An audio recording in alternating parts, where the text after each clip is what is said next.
Hello friends, I am Deepansh Sharma. Welcome to my YouTube channel genius Deepansh and I hope you are doing well. आज हम start करें part 88, that is to find length of a string without using string function.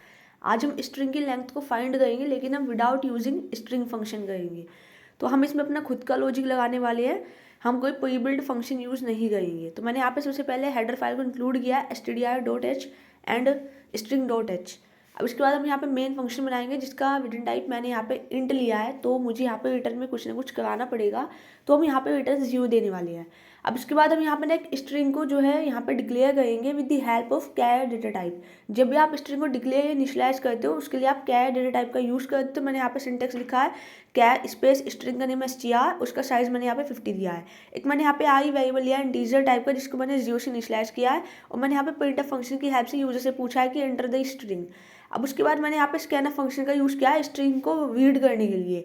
तो scanf के अंदर मैंने यहाँ पे लिखा %s और मैंने यहाँ पे स्ट्रिंग को रीड कर लिया str वेरिएबल के अंदर।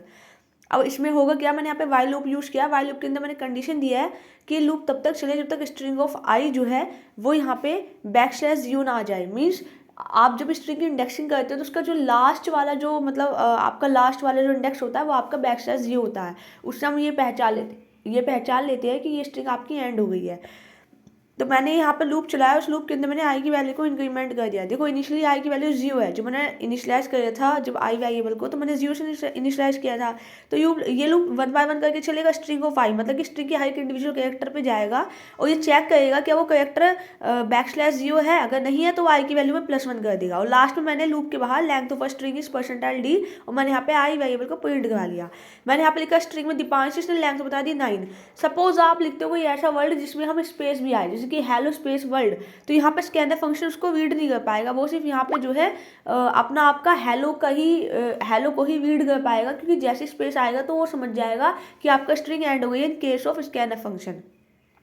तो इसलिए आप जब भी यहाँ पे स्ट्रिंग को रीड करोगे तो आप यहाँ पे गेट्स फंक्शन का यूज़ करना और गेट्स फंक्शन के अंदर एज अ पैरामीटर दे देना स्ट्रिंग को। तो उससे क्या होगा कि अगर कोई स्पेस आता भी है वर्ड के बाद तो तब भी आपका जो है ना गेट्स फंक्शन आपका रीड करता है वैल्यू को। तो यहाँ पे अगर आपने लिखा हेलो स्पेस वर्ल्ड तो कंप्लीटली हेलो वर्ल्ड को आपका वो कैरेक्टर्स को जो है आइडेंटिफाई करेगा और वहाँ पे वो आई की वैल्यू इंक्रीमेंट करता चला जाएगा। देखो मैंने यहाँ पे लिखा enter the string hello world, तो इसने लेंथ ऑफ स्ट्रिंग दिया 11 in case of gets function.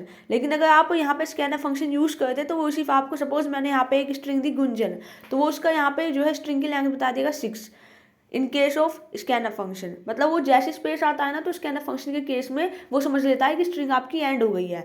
तो आपको इस चीज़ का थोड़ा सा ध्यान रखना है। Like share and subscribe our channel genius Deepansh and thanks for watching. If you have any doubt you can ask me any time in the comment section. और आप आगे की वीडियो में ऐसे स्ट्रिंग के फंक्शन को सीखते रहिए, आगे बढ़ते रहिए और आने वाली स्ट्रिंग में लगे रहिए।